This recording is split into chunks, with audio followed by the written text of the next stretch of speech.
Can you remember back to daydreaming about the first trip? I remember flicking through an atlas and just seeing, I didn't even know where Pakistan was, but seeing this line going through the Karakoram Mountains, I felt very drawn to go and see. I wonder what on earth it's like. What about you?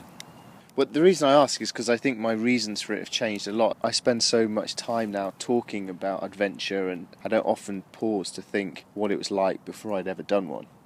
And when I do think about it, it was the travel, just seeing the world and having fun. And they'd be very different to my motives for why I wanted to do some later stuff. It's so magical, all of it, isn't it? It's just so exciting. And in those days, I think we did have a Lonely Planet, so that helped us a bit. Google hadn't got going. So I remember buying our plane tickets from a travel agent. Yes. And I think we might have emailed a couple of people who'd done big bike trips or read about them, and I remember just sort of wanting to cling on to I wanted them to tell me everything. And I was obsessed with what gear we needed, what kit we needed. Whereas in later This his and hers, we bought the same. Yeah, we did have identical everything, didn't we? But did it take a long time to plan that first trip? I don't think so. I mean, we bought the bikes. We went on our little training trip around Scotland, and the first night we were worried someone would either tell us off for camping or steal our bikes. So we carried the bikes like halfway down that huge ravine and like locked the bikes to a tree with massive D-locks, just in case somebody came and stole the bike. And that was a swamp, wasn't it? It was a vertical swamp. A vertical swamp. And then we lost the tent poles. You lost the tent poles. That was an amazing trip. That was a great trip. Yeah. And then we bought the tickets and off we went. I think we planned it we probably got it about right. You just need to do enough planning to get you to be brave enough to set off, really, don't you? So, were you conscious of having anything that specifically influenced the way you acted and made decisions and did stuff?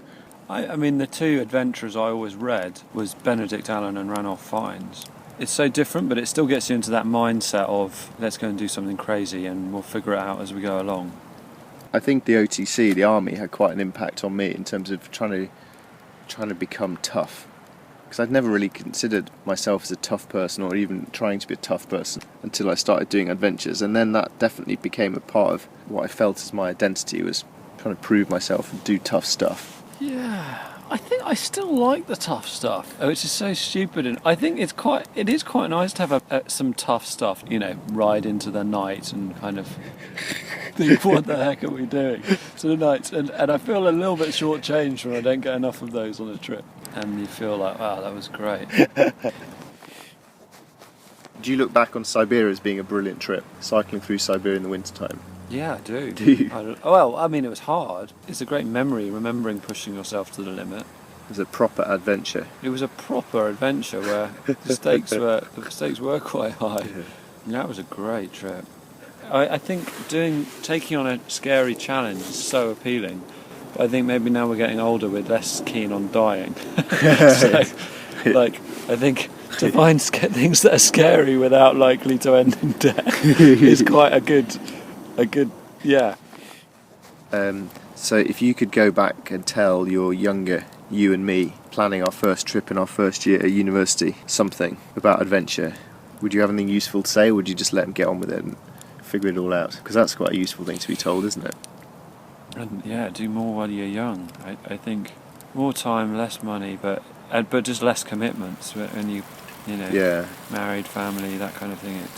There's a whole level of kind of internal struggle you end up having about whether one should do a trip. Yeah. I'm so glad I did that first trip. But then, most of the time when you were on it, you were just wanting to be at home. So you were constantly like, oh, I want to be home. I think that might be my trouble with life in general. Grass is greener. Yeah, when I was here, I wanted to be there.